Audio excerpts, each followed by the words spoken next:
Let's move on to the next let's move question. on. Let's talk about this. Let me explain. No, don't explain. Move on to the next question. Cheers. Cheers. So it's Cheers. like, who gonna cheers with? What has changed you? Look at you. What were we talking about?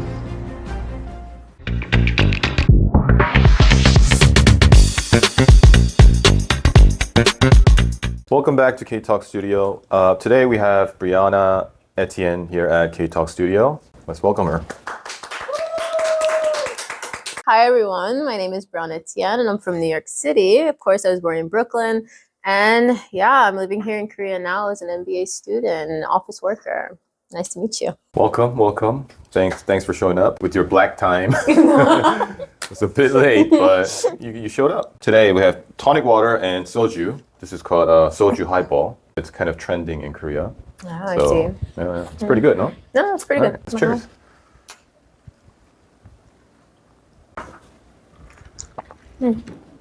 Okay, so Really sweet. let's dig in.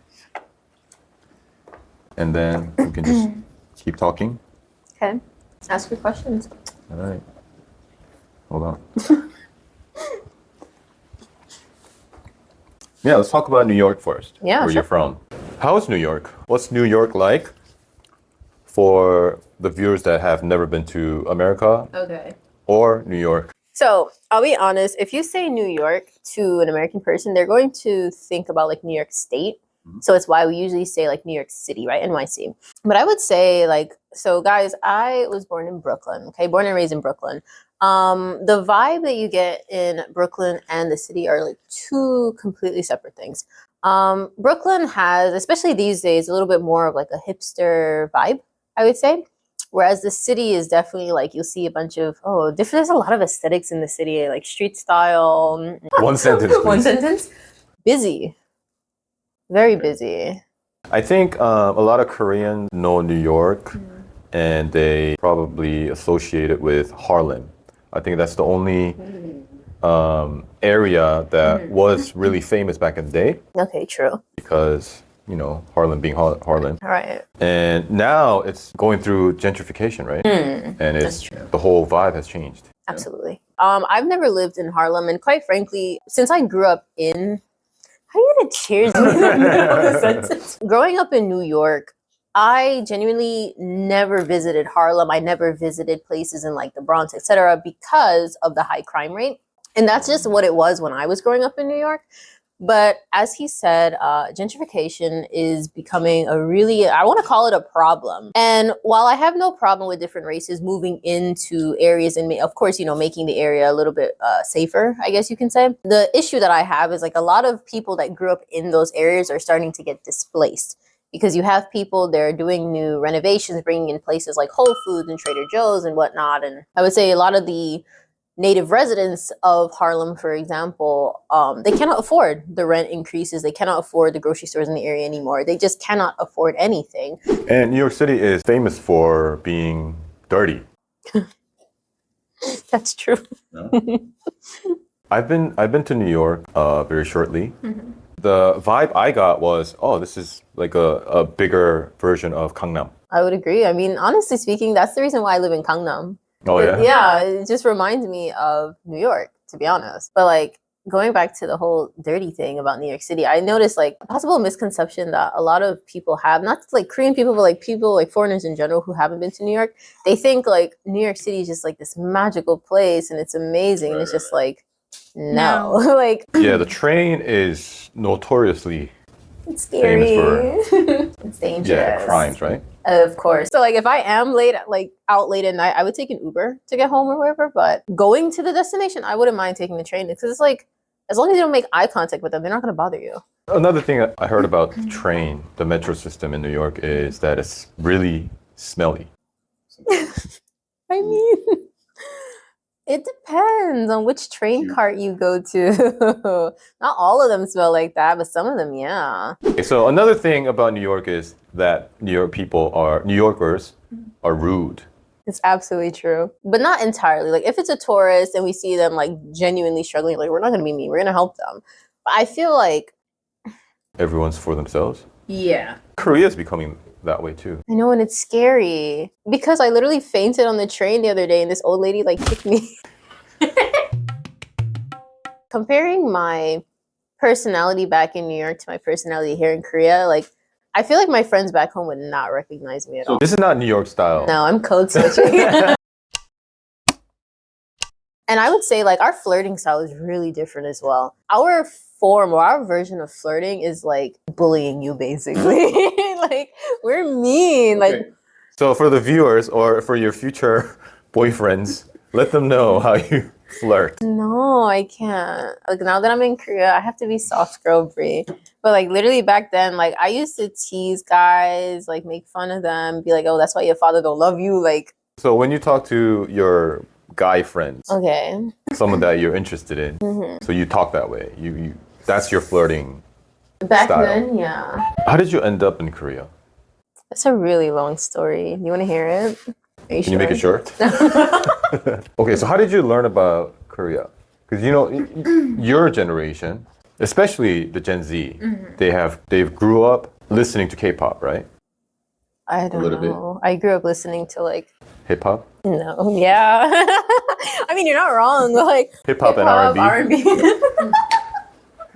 So cliche. I know. How did you learn about Korea then? I remember like I didn't know what Korea was until like freshman year. Very common in America. Yeah, we don't So study ignorant. geography, guys. So ignorant.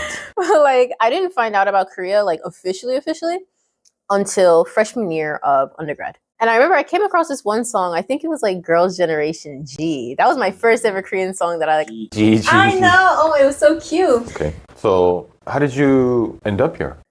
Long story short, Yes, please. in my home university, I was a business student, and our school of management is a little separate from like the other schools. And in order for me to graduate, I had to accomplish.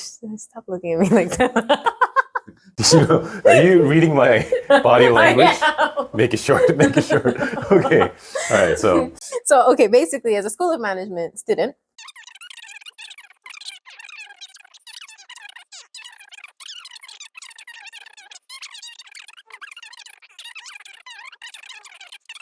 oh, you transferred. Yeah. Okay. And honestly, like, I've never left Korea since. What was the reason why you decided to stay then? I had a job. But you had a job. Yeah. So, No, but you told me you worked in Wall Street yeah. for a little bit. I don't know how long. 2.5 years. 2.5 years. In terms of working environment, how is it different? Wall Street is famous for what is it famous for? Making a lot of money, right?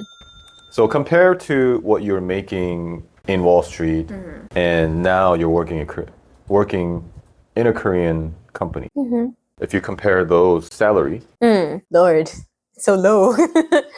Honestly speaking, when you convert my current monthly salary in Korea to like USD, I'm poor. Like I would not be able to survive in New York City with this salary. so what's a good thing about living in Korea? For me as a New Yorker, I would say is the cost of living. Because even though Seoul is becoming more expensive, it's still significantly cheaper than New York. So for me, like doing a lot of things like getting a car, for example, owning a home and stuff like that, okay, maybe not doing jeonse or anything, but like simple 월세. Oh, okay. So when you first heard of this new system called jeonse, what did you think of this? When I heard about it the first time, I was genuinely like, I was shook. Because it's just like, why should I give this huge amount of money to a landlord? And it's just like, yeah, I trust you. You'll give me the money back when I'm ready. No. And I like, as a New Yorker, I'm very skeptical about stuff like that. But, you know, after living here for quite some time, I know it's like, oh, okay, like this is normal. And a lot of Korean people do it. For me, as a New Yorker, the cost of living is definitely like the major, like top choice pro of living in Korea. How much would you need to live in New York comfortably? All right, so if the average rent, like especially if you're trying to live like in the city, average rent in the city is already like 4K. I would say to live comfortably, probably like a little more than 20K a month. 20K a month? Yeah. It's really difficult because like if you like to live a low-key lifestyle, then I guess of course you can go with lower, but like going based off of myself, like I like to drive cars and I like to do Ubers and eat out in nice restaurants. So for me, my lifestyle is a little bit more to like maintain. Bougie, huh? Yeah, kind of. 20K a month Yeah. is 240K a year. Oh, quick math. Like I told you, 10%, the top 10% of America makes 150. I think you can still get by with 10K. 5K a month. Bugging. That was one good thing, cost of living. What's the one bad thing? I guess my own personal bad thing, which is genuinely just my fault, is the language. How good is your Korean? 한국말 얼마만큼 해? Like, I'm probably intermediate I asked you level. in Korean. Yeah, but like now I'm put on the spot and I have alcohol in my system. I don't know. That makes you speak better, no? I don't know, Chief. But like, I don't know how to say intermediate in Korean. 중급, 중급? 중급, 중급? 초급, 중급, 고급. 아, 그럼 중급이요. 중급이요? 왜냐면 저는 진짜 잘못 공부해서. 공부하세요. So you've been here for 3 years. I'm sure you've dated. All right, I'll be very honest. I was in a 2-year relationship with a Korean guy. So a majority of my time living in Korea, I was in a relationship. This was my first ever, like, I would say actual serious relationship. And when I say serious, I mean serious in the sense that like I could genuinely see like some type of future with this person. Because yeah, I had other long-term relationships in New York, but I never really seen past a certain stage. But here in Korea, it was a different experience, sure. I would say like compared to New Yorkers, Korean people or Korean guys are slightly more romantic. I remember, this is probably a funny story to put in so they can know like not all Korean men are romantic and kind. In this relationship, I remember one time I asked him, I was just like, yo, am I pretty? This man literally looks me. That's so Korean. This man literally looks me straight in my face and he nods and says, yeah, sometimes. Wow. Brutally being honest. He literally looks Okay, me so straight in my face. wait. Let's roll back a little bit. You asked him, "Am I pretty?" That's not a very American thing to do. Really? To say. No way. Yes, it is. Literally, American girls would literally ask their boyfriends, would you still love me if I was a worm? Like, What was one bad thing about dating Korean? clinginess. Because, like, the thing about me is I'm a pretty independent person. So I don't really like being checked on 24/7. If you date a Korean guy long enough that you want to actually, take it further and marry this person, how would your parents take it? Sometimes I view my grandparents as my parents because they are the ones who raised me. So my grandparents in general, they already know. She's not marrying no guy from the Caribbean. She's not dating a Black American. She's not doing that. But my parents, on the other hand, like my actual biological parents, my mom, I remember growing up, my mom used to get on me sometimes like, oh, like, you never gave Black guys a chance. And Oh, so she wants you to marry a black guy, okay. she does.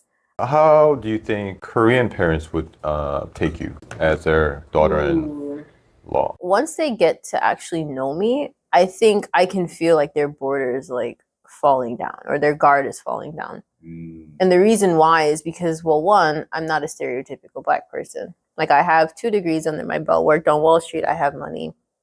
I'm straight flexing right now.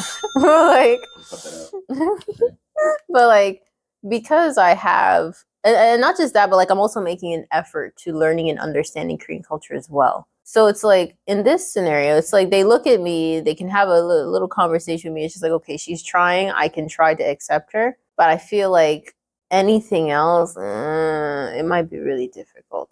What has changed, do you think, ever since you moved out here? There are some moments where I slip into like New York City mode. If I'm gonna be very honest, like my personality in New York is very like, I'm gangster, I'm hard, like no emotions, right? But I come to Korea, it's just like, How are you a nerd and a gangster at the same time? don't play in my face like that.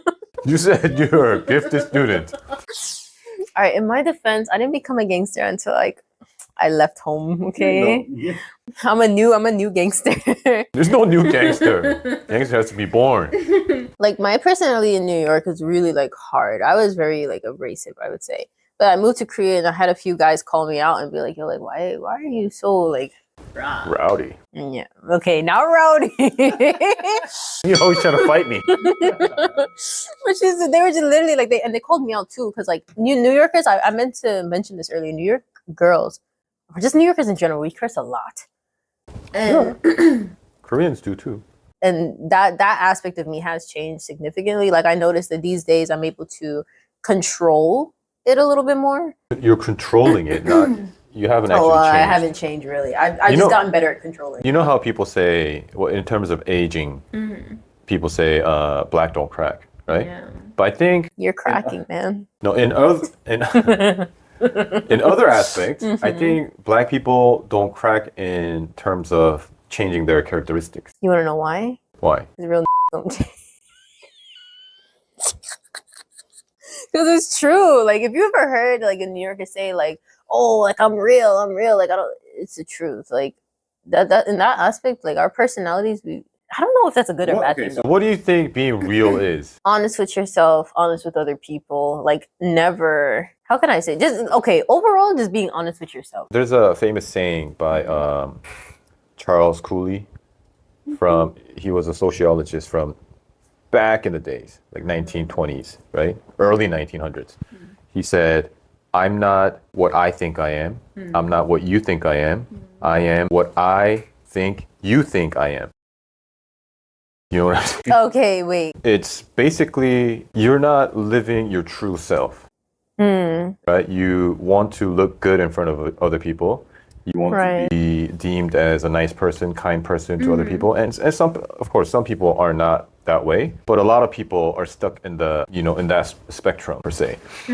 So in that term, black people, I don't want to generalize, but the people that I have met do live their true selves, and they don't change for anything. That's true. I feel like I'm a little bit more cautious on the way people perceive me in this aspect. Like, for example, we have this thing called code switching. People who are real to themselves, they don't do code switch. Like the way that they talk to their friends, they'll talk to their employers, they'll talk to anybody that way. But me, on the other hand, it's like, I'll talk to my friends one way and I'll talk to my family a different way and I'll talk to my employers. Like, it's just never ending code switching. So you're living in other people's perception, right? You're absolutely correct. How would you describe Korea to someone that has never even heard of Korea, just like yourself back in, like 2019, in one word or one sentence? Cultural. Definitely cultural. Well, that means something coming from a person from diverse culture like New York. I would admit Korean culture, like after, reading up on Korean culture, going to museums, it's like Korea has a very beautiful history and very beautiful culture. For any foreigner interested in coming to Korea, whether it be for vacation, school, whatever, take the time to actually like go to these museums and read up on Korea, because I feel like the history itself and the culture itself would really shock you. You've been to a lot of museums in Korea. Let me ask you some questions. Who made Hangul? Damn. Are you not sure about your answer? No, I'm not sure at all. When you said you went to these museums, you just go there for fun. But honestly, I think it's King for your Sejong. Instagram post. Yeah, right? yeah. But I think it is King Sejong, no? It is. Yeah. Good enough.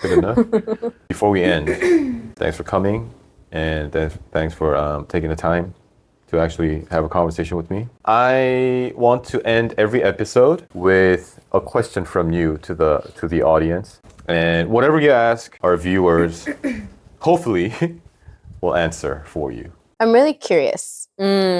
How do Korean people actually value friendships? Because I notice it's a little bit different than the way that American people value our own friendships. So I'm really curious, like, what do friendships mean to you guys here in Korea? That's what I want to know. But let's end it with the konbae. 짠! 짠!